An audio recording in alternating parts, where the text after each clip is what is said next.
Bienvenidos a De 3 a 3, tus minutos de entretenimiento y cultura. Buenas tardes, me presento. Yo soy Santana de la Vega y hoy, para el episodio 54, Oscar Wilde. Oscar Wilde, un personaje, un mítico, un grande de la literatura inglesa, universal y mundial. ¿Cómo no? Claro que sí, cómo no, con todo gusto.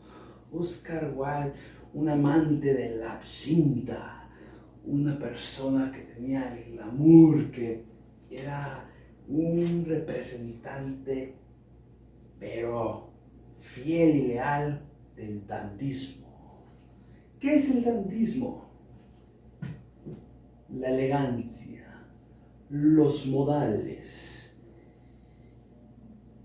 Inicia por ahí a principios de 1800 con George Brummel, una persona que era muy carismática, que tenía su belleza física y aprovechaba con un poco de forma de vestir, de atuendos, de sus adornos, de sus decoraciones, de usar la piel y demás, para representarse como la persona intelectual y elegante.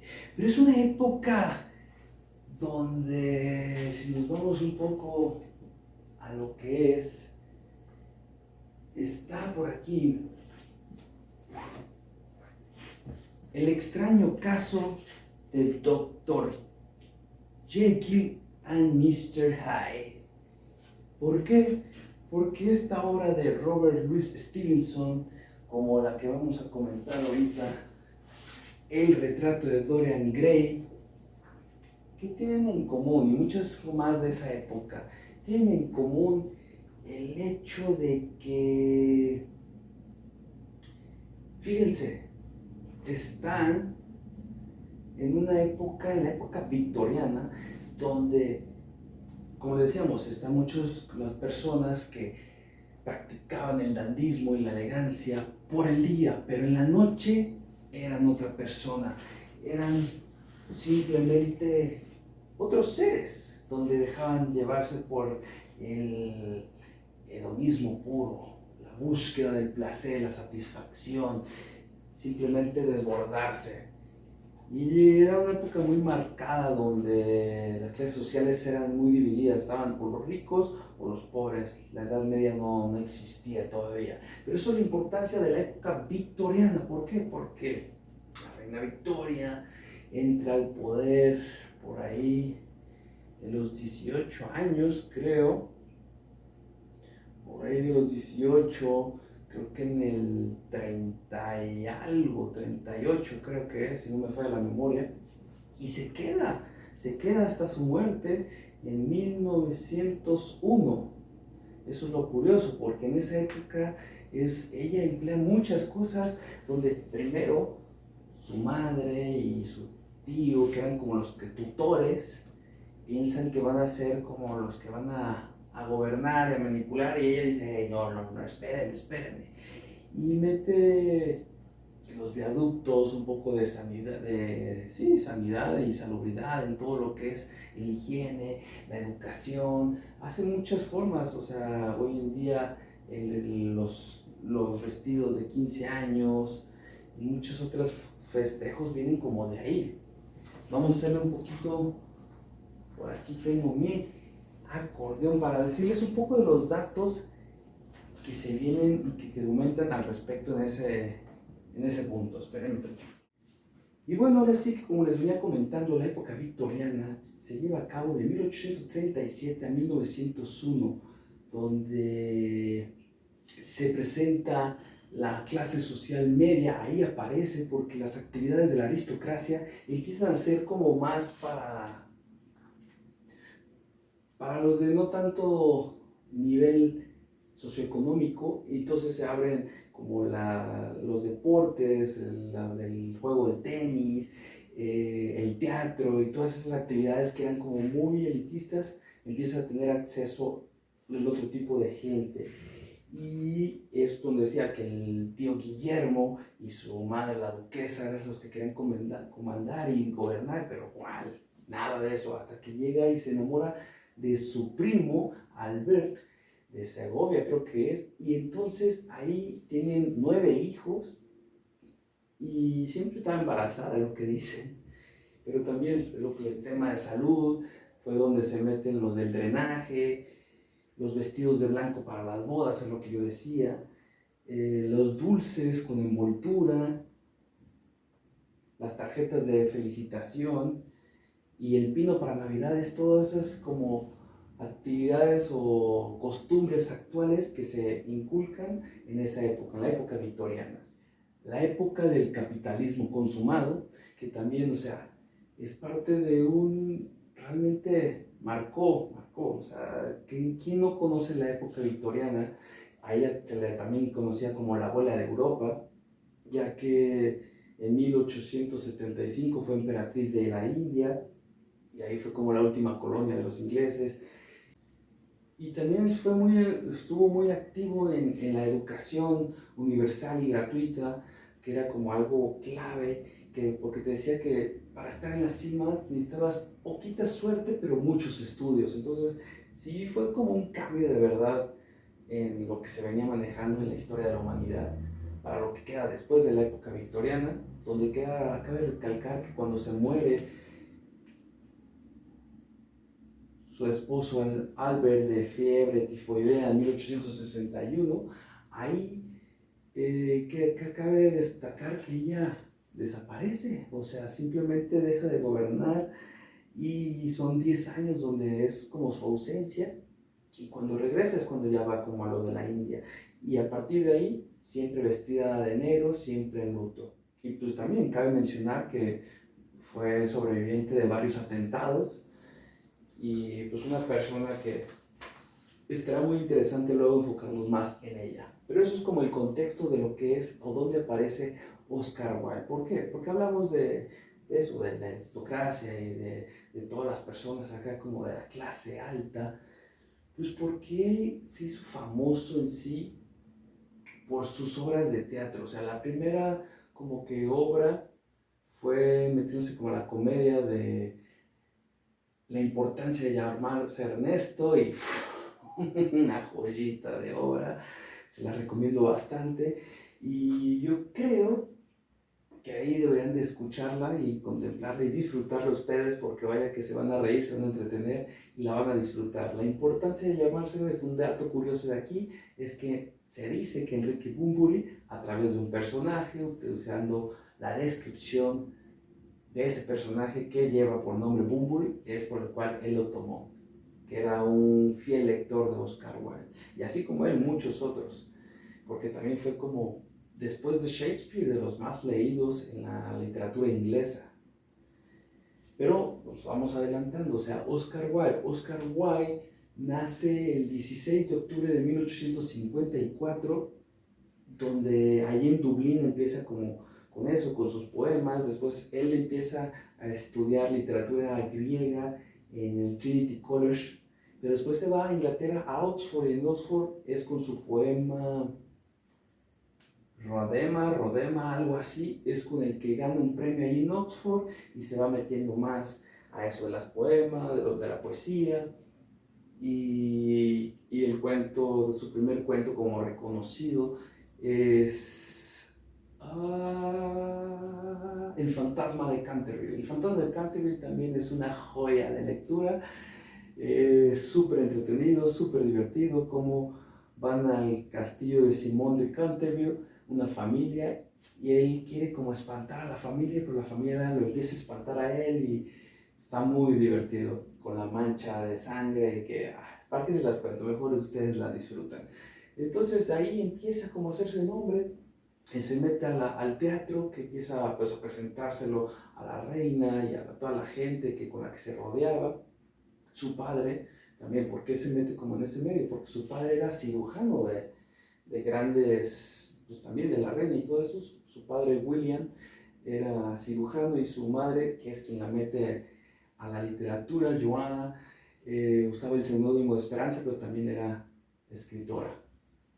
Entonces, ahí él presenta las obras y creo que es con la de El abanico de Lady Windermere, también se disfruta muchísimo. Esa yo la escuché por audiolibro en Spotify, la pueden buscar y vaya que se puede gozar de esa obra.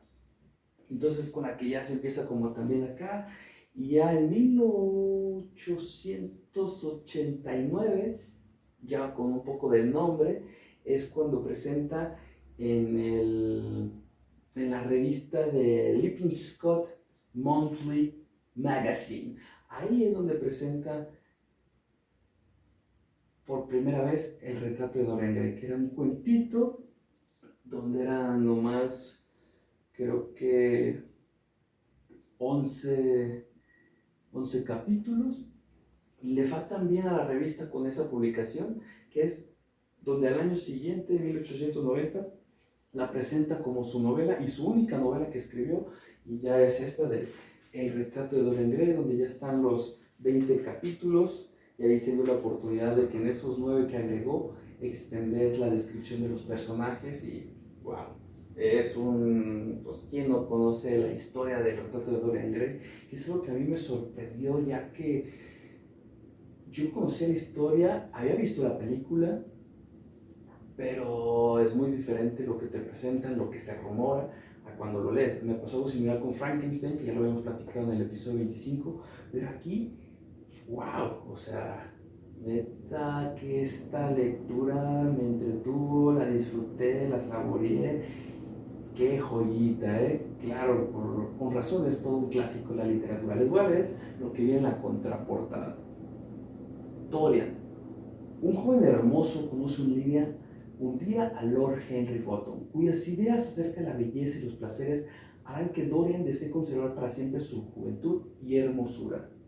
Su deseo será cumplido, pues el retrato pintado por Basile, pintor fascinado por la perfección física de Dorian, comenzará a mostrar el paso del tiempo y los estragos de sus acciones, mientras que Dorian permanece intacto. Una historia que describe las consecuencias de una ambición muy humana, la eterna juventud. Oscar Wilde, poeta, dramaturgo, periodista y cuentista irlandés, nos presenta con su abusado ingenio esta obra, porque ya que esto nos lleva a que fuera considerado de los más destacados escritores de la época victoriana, como les había platicado con los otros títulos, con el de el Dr. Jekyll, Mr. Hyde y otras obras de esa época. Fue portavoz del esteticismo, la decadencia y la duplicidad de su época, lo cual se refleja en sus obras que ya habíamos mencionado.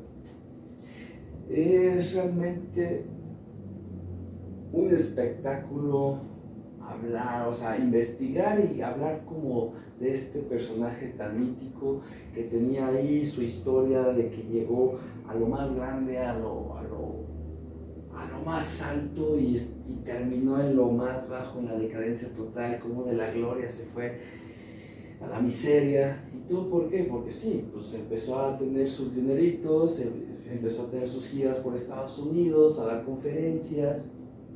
Su obra del retrato de Dorian Gray te lleva como a ese sabor de lo prohibido. Los jóvenes empezaron como a alterar porque era hablar como en otros temas que eran no permitidos en esa época. Entonces todo ese morbo lo empezó a hacer como más en su figura, y ya todo lo que iba presentado después era lo que hizo Oscar Wilde. Entonces se convirtió en un personaje de época, una leyenda, una persona súper famosa, y todo lo que empezó como a ganar de esas conferencias y de ciertas ventas del libro, lo empezó a despilfarrar en las fiestas, en el absinthe, como les mencionaba, y por ahí se dice, o sea, se casó con Florence Balcom, ahí en Constanza, tuvo 2 hijos, pero parte de la fiesta y todo eso lo llevó a conocer a un periodista canadiense, a Robbie Rose, con el que empezó a tener un amorío, pero era como más esa curiosidad de sentir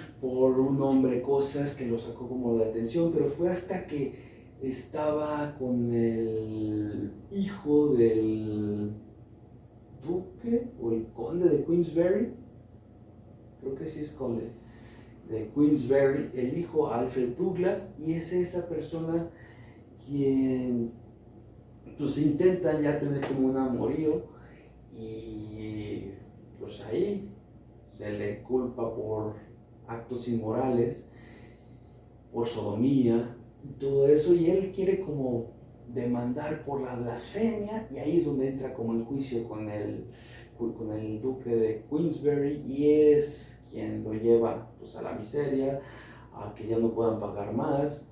Todavía la esposa le dice, yo te doy dinero, pero si dejas de ver al hijo, y pues al final sale, le escribe unos poemas ahí en la cárcel, porque estuvo en la cárcel un tiempo, después tuvo 2 años como de servicio, pagando la pena, y entonces cuando lo vuelven a cachar es cuando ya se queda sin dinero y pues al final termina muriendo el 30 de noviembre de 1900 por meningitis. Pero ¿qué nos lleva a esto? Nos lleva al hecho de que nos vamos a ir a investigar un poco de eso. En 1800, en esa época, de 1800 a 1831, la homosexualidad era juzgada como pena de muerte. Y entonces era muy impactante. A él le tocó después, cuando ya se abolió la pena de muerte, pero seguía siendo un crimen por ahí de 1864. Y es muy curioso porque hasta en el 2015, con la ley de Alan Turing, es donde ya pueden tener como no tanta represión o no tanto, ya ser más libres. Y es muy, muy curioso porque estos son datos que yo no sabía, y pues parte de este tema me llevó a investigar, como lo del dandismo, como la época victoriana, como disfrutar de sus obras de teatro, de la novela, pero también tiene sus cuentos que tuve la oportunidad de disfrutar en este bello libro, donde dice, el contraportada dice lo siguiente: los relatos reunidos en este volumen dan cuenta del enorme genio de Oscar Wilde, una de las figuras más fascinantes y magnéticas de las letras en lengua inglesa, estandarte del dandismo, que consagró vida y obra a un proyecto común cuya máxima aspiración fue cultivar la belleza. Durante toda su vida fue un convencido militante del esteticismo, hasta que su ingreso en prisión, condenado por atentar contra la moral pública, marcó el inicio de su declive. Novelista, poeta, crítico literario y dramaturgo, Wilde debe en buena medida su popularidad a la única novela que escribió. Ojo ahí, porque sí, la escribió y fue la única. Todo lo demás fueron poemas, cuentos, relatos y obras de teatro. El retrato de Dorian Gray, de 1890. La presente selección constituye una panorámica fabulosa de la producción del escritor irlandés en el ámbito del cuento, reunida casi toda en los 3 libros de relatos que publicó en vida: El Príncipe y otros cuentos, El crimen de Lord Arthur Savile, que es el que ahorita estoy leyendo, me faltan páginas para terminar, y otras historias, se llama ese libro, y una casa de granadas. Aquí tuvimos la oportunidad de disfrutar lo que fue El Príncipe Feliz, que es el cuento donde está la estatua que le va dando sus joyas a los necesitados y al final acaba como basura, pero está impresionante, está genial. El Ruiseñor y la Rosa es como una tragedia romántica de los sacrificios que das por alguien y no lo valoran, también muy entretenido. El Gigante Egoísta, ese está interesante, en su jardín, que en principio no quiere nadie, y ya cuando por fin empieza a aceptar la gente, ¿para qué les digo más? O sea, también léanlo. El Joven Rey, El Niño Estrella, El Crimen de Lord Savile, La Esfinge sin Secreto y El Millonario Modelo. También tuvimos la oportunidad de escuchar otros cuentitos del amigo fiel. Interesante cómo pues esa persona que siempre, por una vez que te ayudó, cree que le debes la vida y empieza a hacer favores, y tú piensas que ya le pagaste, pero dices, no, acuérdate que esa vez yo te ayudé con tal. Y así se la va manejando, y también es una historia bastante entretenida. Pero a mí de las que más me gustó fue la de la importancia de llamarse en esto, o sea, cómo juegan de que en la ciudad son unas personas, en el campo son otras, dicen que son sus parientes, luego todos van y se visitan y se empiezan a fusionar los lugares con los personajes y vaya que lo disfruté. Como también la de El abanico de Lady Windermere, el hecho de las infidelidades, los deseos, las tentaciones, que es a lo que nos lleva este personaje, o sea, esa exploración por lo prohibido, ese dejar fluir todo lo que deseas, ese llevarnos a querer conocer más, nos presenta dobles vidas, y la verdad, wow. Ahorita, aprovechando que estamos aquí, me gustaría leerles unas partes que vine y quise seleccionar de la obra. Como ahí en la intro,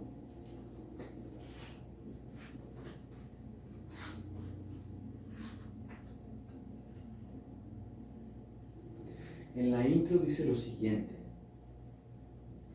la honestidad, quien no lo sabe, no tiene que ver con la literatura, pero se dice que un escritor es auténtico como autor en la medida en que es congruente, en que entre su vida y su obra hay tendidos lazos de afinidad y entendimiento. En el caso de Wilde, el retrato de Dorian Gray, este lazo recibiría el nombre de transgresión, la transgresión en la vida y en la obra. Y es algo curioso porque, sí, prácticamente cuando estás leyendo Dorian, que le regalan un libro y es como si ese personaje de Dorian estuviera leyendo, o sea, yo lo interpreté como si Oscar Wilde estuviera describiendo en Dorian lo que él estaba viviendo, ¿no?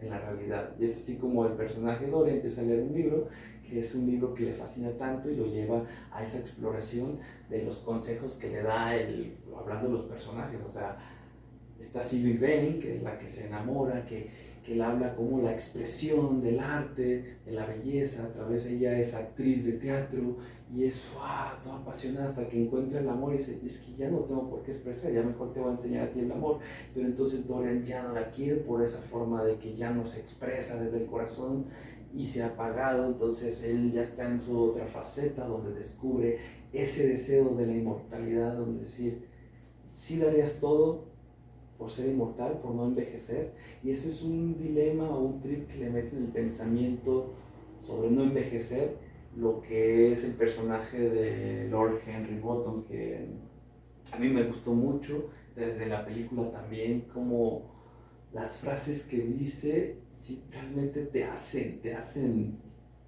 pensar un poco sobre la vida, ¿no? A ver, deja ver si encuentro una de las frases. Miren, aquí hablando un poco antes de las frases de los dandies. Los dandies surgieron por primera vez en Francia a principios del siglo XIX. Originalmente la palabra designaba en sentido peyorativo a un joven excéntrico, mundano, ególatra y poco viril, consagrado a una vida de frivolidad y placer. El dandismo de Oscar Wilde tuvo siempre ese carácter subversivo en los teatros, en las cenas, en los clubes se exhibía con chaqueta de terciopelo, calzón corto, camisa de cuello a lo Byron con puños de encaje, medias de seda y zapatos escultados de charol con hebillas de plata.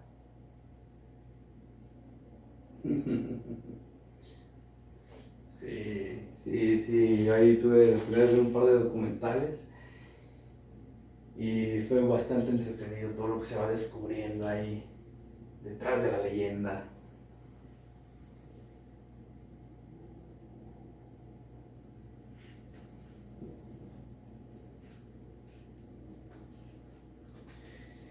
¿Qué es la importancia de lo que va este libro? Pues en sí, como eso, el mito de Fausto, ¿no?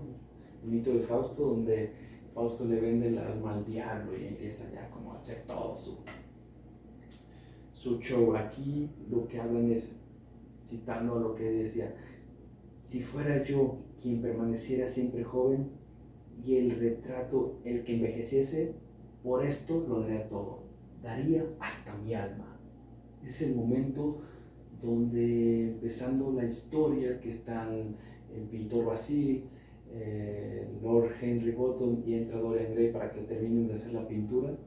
Se comenta y es donde ahí se arma el pacto para que quede impregnado y ya todos saben cómo se desenvuelve la historia.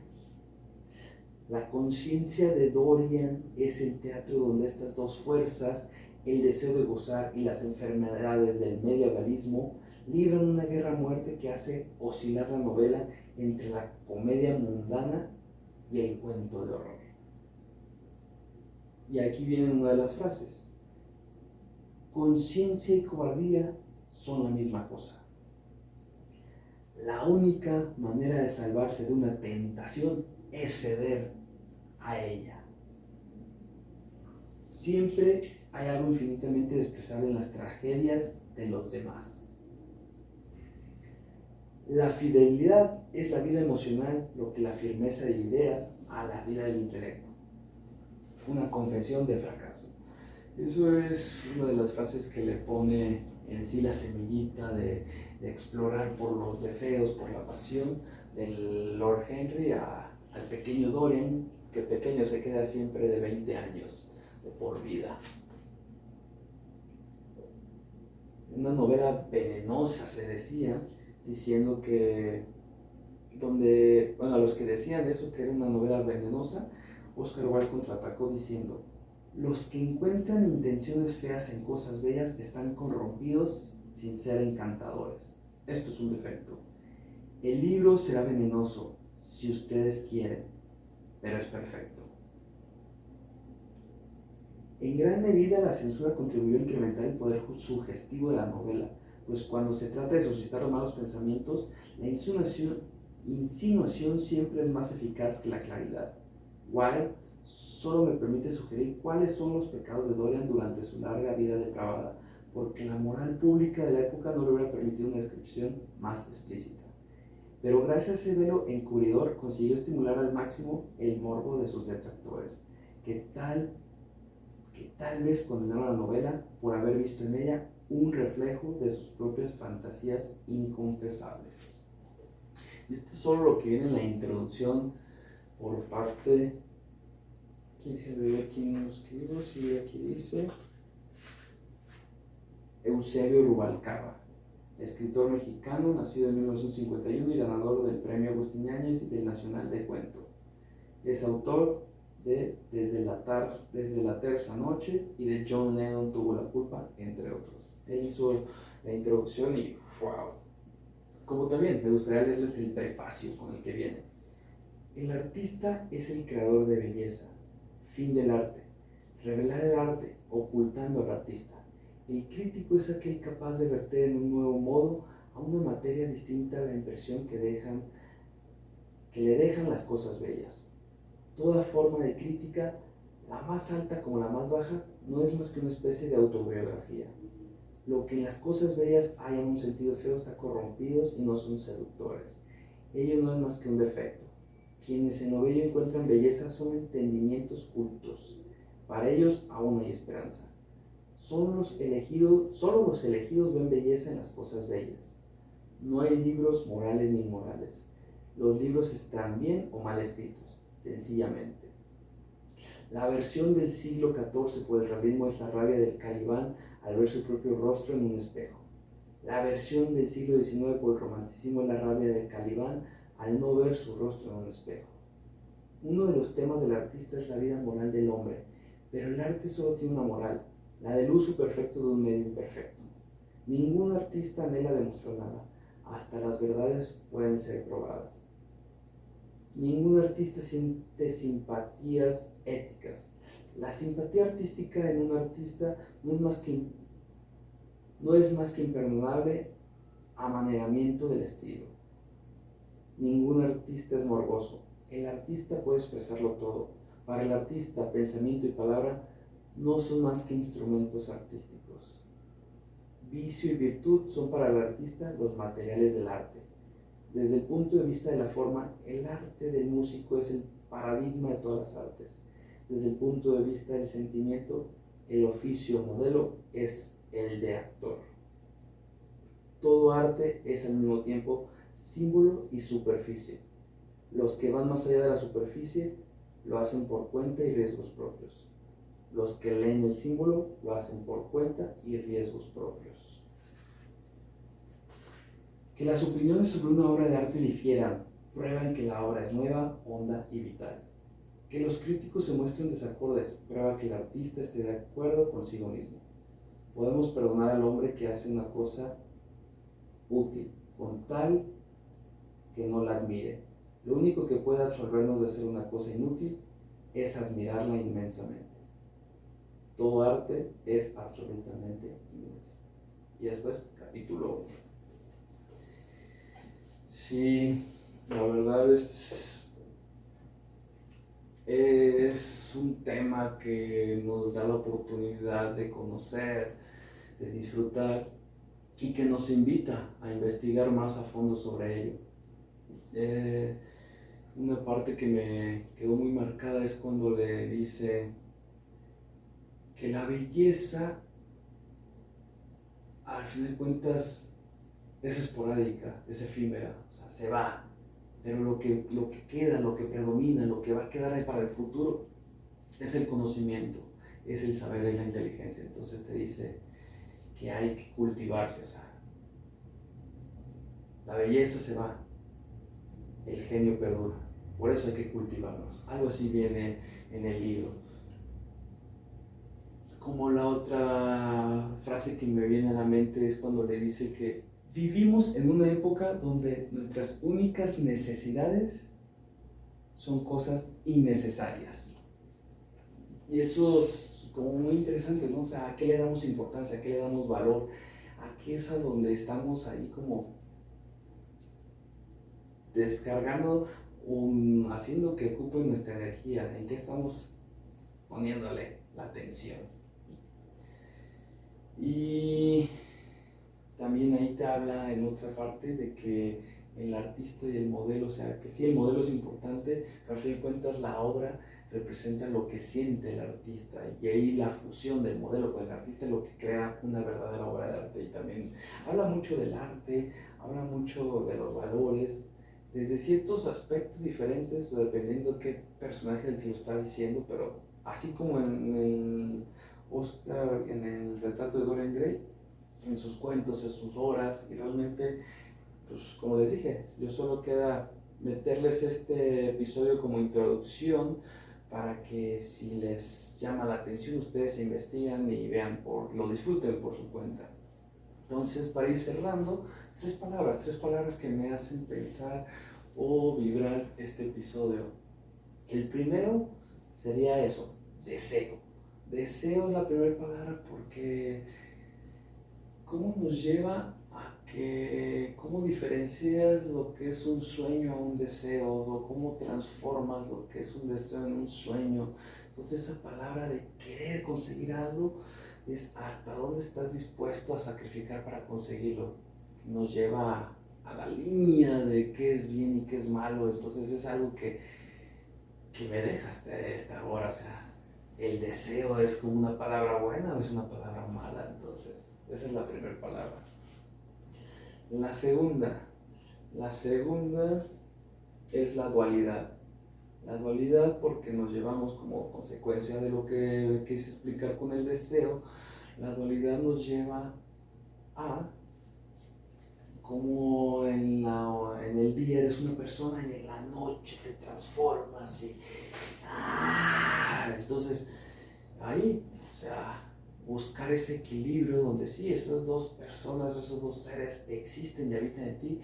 ¿Cómo llegas al balance para que intentes equilibrar tu vida, tu forma de ser, tu estilo, tu esencia, y eso es lo que compartas con la vida, tanto en la mañana como en la noche?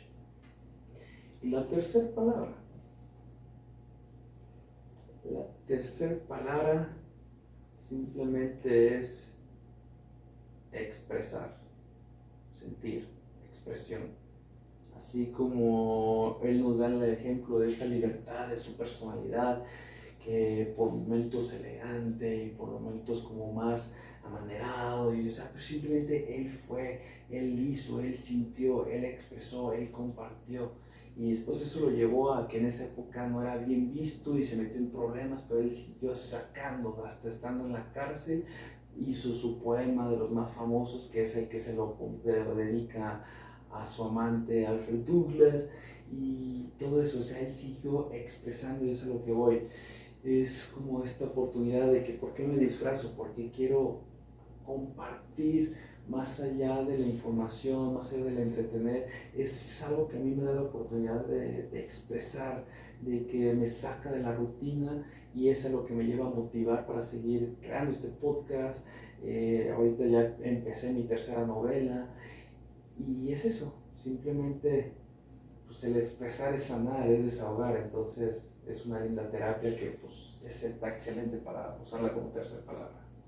Y bueno, pues ya saben, yo creo que con este audio, video, retomamos un poco lo que son los performances y disfrazarse con respecto al tema, y lo pueden ver en el canal de YouTube. No están todos los episodios anteriores, en Spotify sí están todos los audios, pero vamos a tratar de empezar a disfrazarnos otra vez para meterles ese sabor a cada capítulo y poderlos compartir con ustedes con todo el corazón, a ver si el audio qué tal, porque siempre pasan cosas. Estoy grabando a la 1 de la mañana y la computadora se trabó y ya no pudo grabar, entonces estoy usando la grabación de la cámara para después pasar el audio y a ver, espero quede bien. Y pues muchas gracias. Las redes sociales, el mío es Santana Vega, el podcast de 3 a 3. Ya tenemos cuenta de TikTok donde vamos a personalizar aquí, a hacer los videitos con estos atuendos, y espero nos sigan, nos disfruten, nos compartan, y solo quiero agradecerles por acompañarme en un episodio más. Muchas gracias, que tengan un excelente día y noche. Bye bye.